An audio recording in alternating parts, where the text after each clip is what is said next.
So, go with me for a moment. You settled into bed for the night.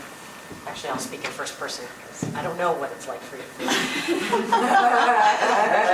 I've settled into bed for the night, and I'm sleepy. I'm looking forward to a great night's sleep. I'm resting. I'm settling in. I'm on the edge of drifting off, and I hear thump somewhere in the house. I don't know if you're like me. But in that moment, I am no longer sleepy or restful, and there's cortisol shooting through my veins, and in that moment, I'm feeling what is fear. So we've all heard the pithy little acronym for fear, false evidence appearing real. Have you all heard that? FEAR, false evidence appearing real. It's lovely, it's useful, it's nice, unless you're actually in fear. In which case, that acronym is useless.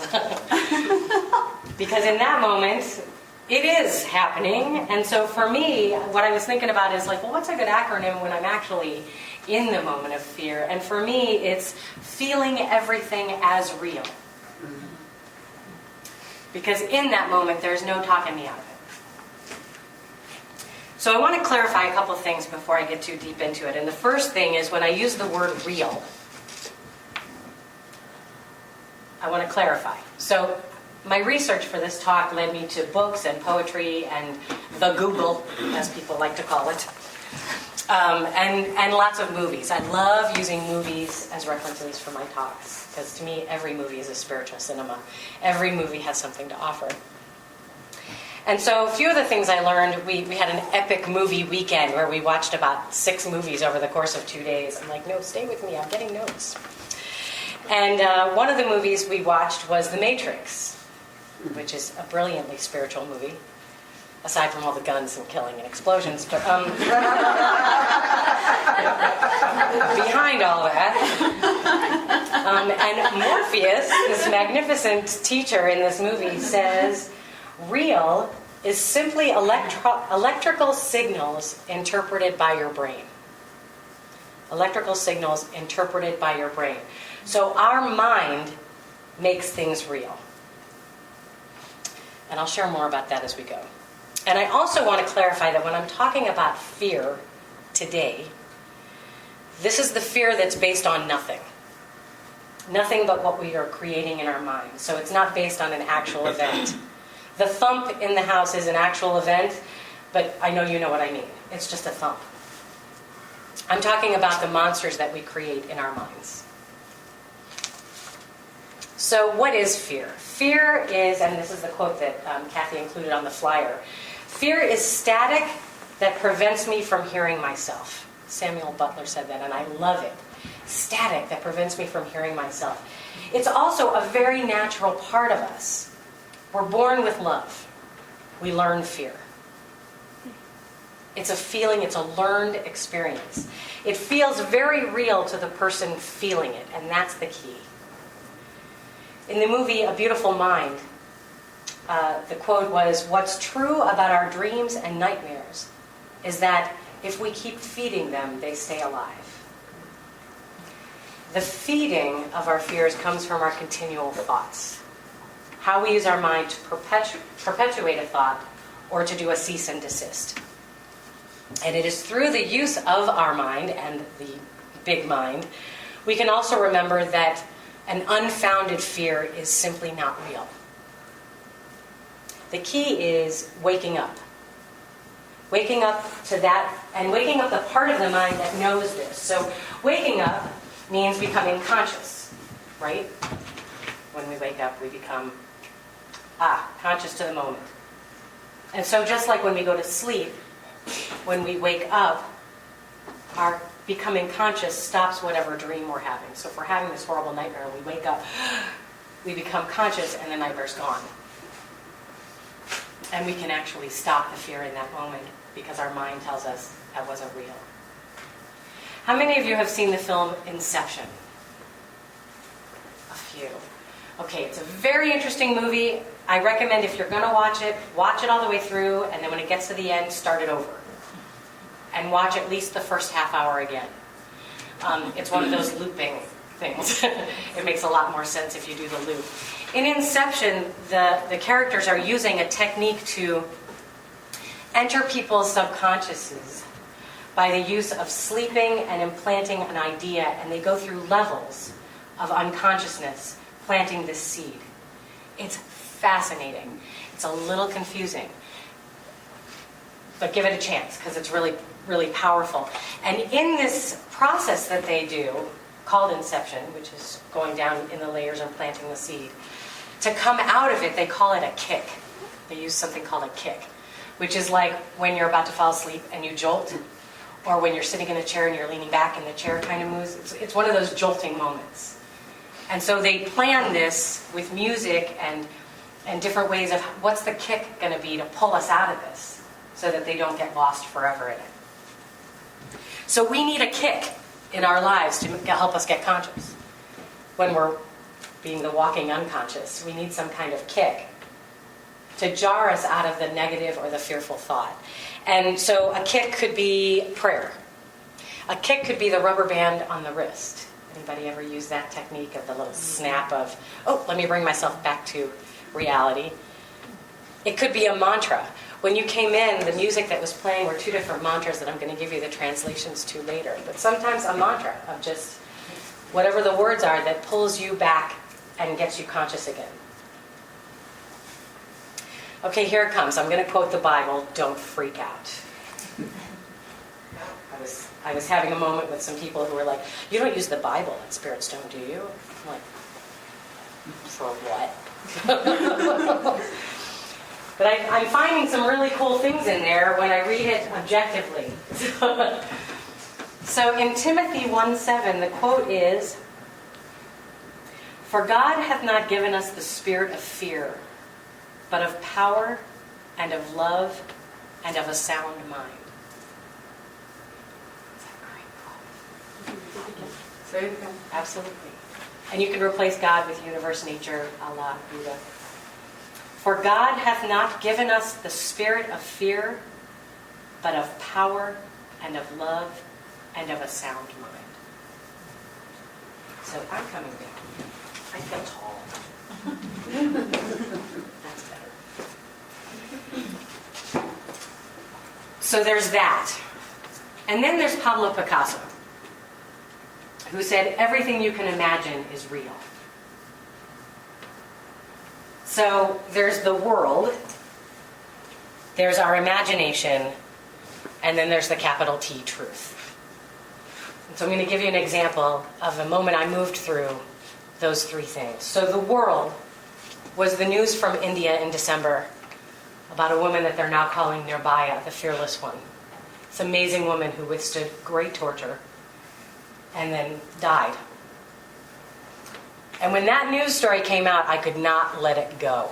I had to read everything there was about it. I had to know everything that was going on about it. I got totally sucked in to the world. And my imagination then went crazy. My foundation got rocked. I was in fear. I had images in my mind that I couldn't get out. What if it was me? What if it happened?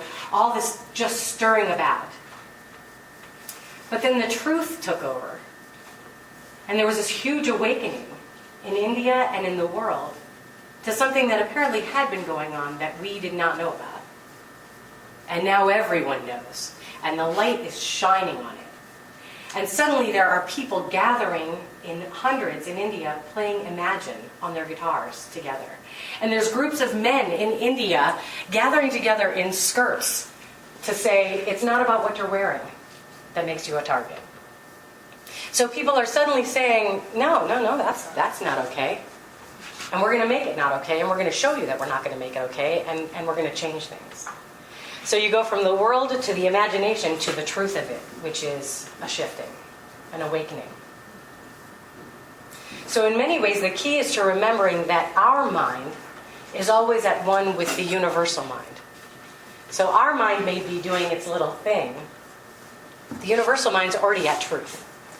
It's already there. So we just need to get in alignment with that.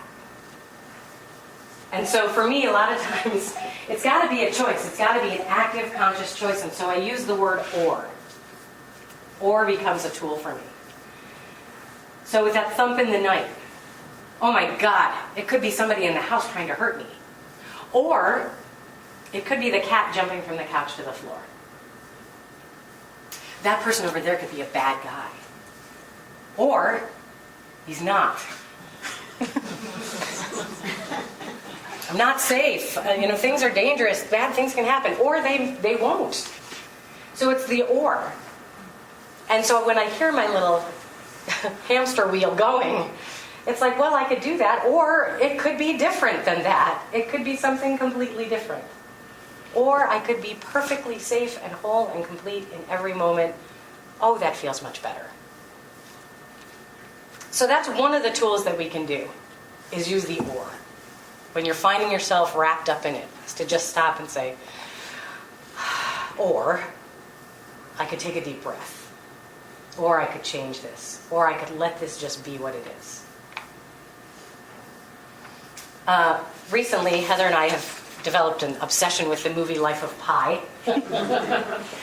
I read the book years ago and loved it. And when I heard that they were going to make a movie, I was very nervous. I was very, very nervous. I thought, how are they going to do this? And I hope they don't lose the whole spiritual aspect. And what if it's, or I could just go.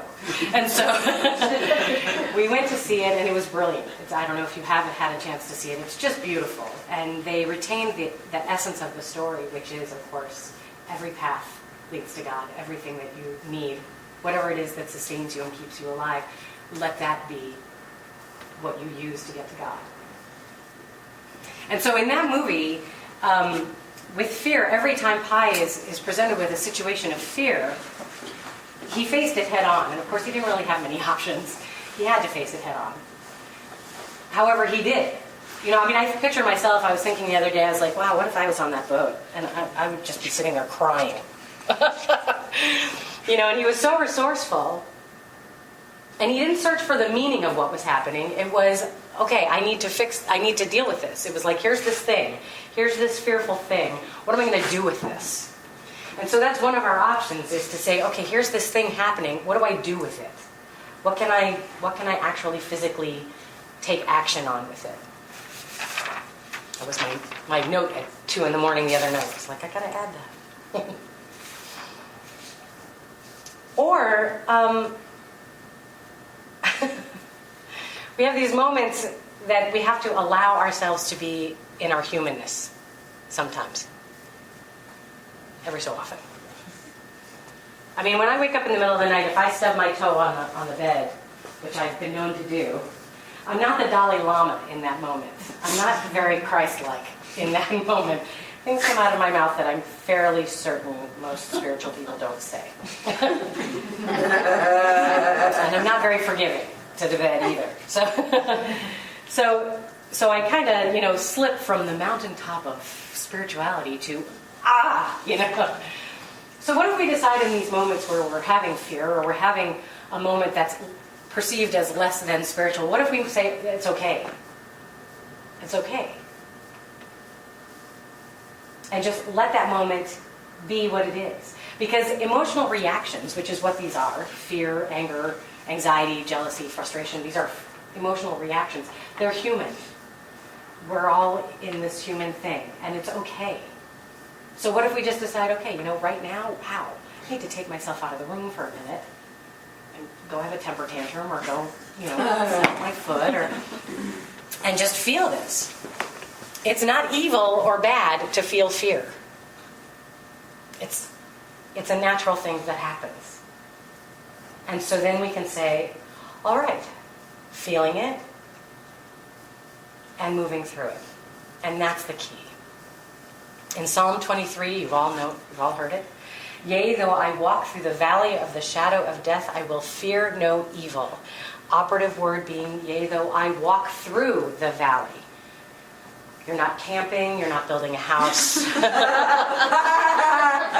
vacationing in the valley of the shadow of death. I like it. Maybe I'll hang a few plants. You're not doing this. You're saying, wow, I'm walking through the valley of the shadow of death, and I'm walking through it. And I'm coming out.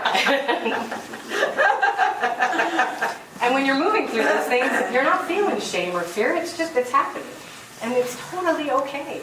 It's totally okay. And not just because I said so. It just is.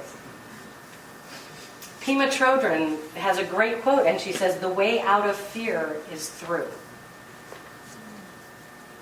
So I mean, I don't know if you're anything like me. I know that there are times when I'm like, I don't want to feel this. I just don't want to. That's helpful. It's just, you can ask Heather. I turn into like a 7-year-old. I'm like, but I don't wanna. It's like, oh, good resistance. That keeps things moving. It's like I'm all tight and I'm all balled up. And it's like if I would just take a deep breath and say, just, it's happening. And in the next now, it's not happening. And then the next now, it's different.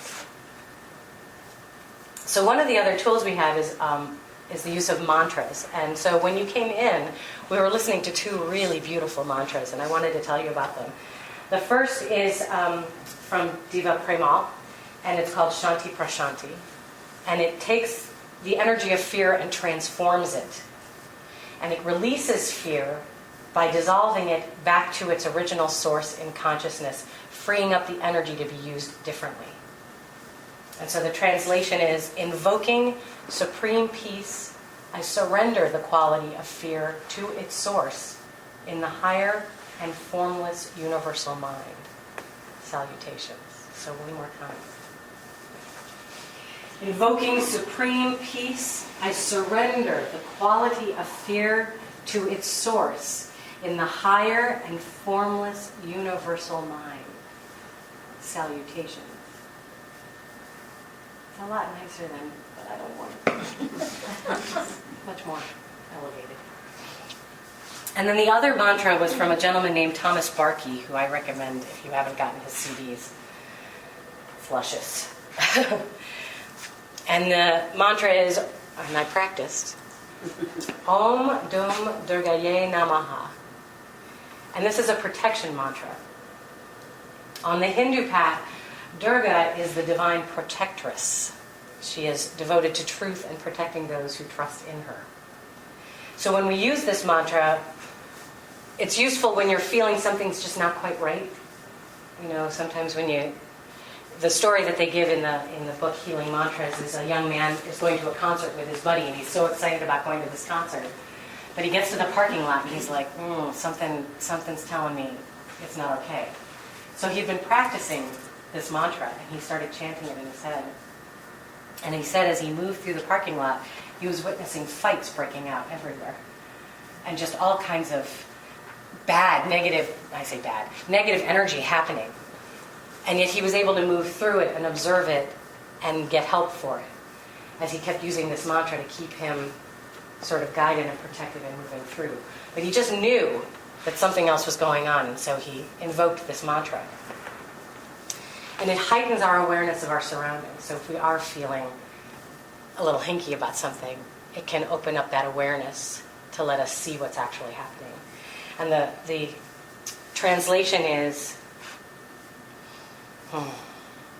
Om and salutations to that feminine energy which protects from all manner of negative influences. So if you're interested at all, I can write these down, or I can post them on the Facebook page. They're lovely. And then, of course, there's just the good old-fashioned leap of faith to overcome fear. One of my favorite scenes of all time in any movie about fear and facing fear is in the 3rd Indiana Jones movie, where he's going after the Holy Grail, and he has to follow his dad's notes, which make no sense, and he has to sort of figure out these cryptic things, and then he gets to this giant chasm, and he's got to get across it. And the note says about taking a step of faith, stepping forward into faith. And he's like, huh. And so he takes a deep breath and he steps forward. And the way it's filmed is a bridge appears in the rock. Mm-hmm. And it's, to me, that was like, I'm looking around in the theater going, does anybody get that? Everybody? Everybody understand the whole God thing? And so it's that trusting that when I step out, I'm going to be supported because I know I am. Because I know I am. And it leads to this wonderful poem that I'm going to close with. The poem is called Come to the Edge. Come to the edge. We might fall. Come to the edge. It's too high. Come to the edge. And they came, and we pushed, and they flew.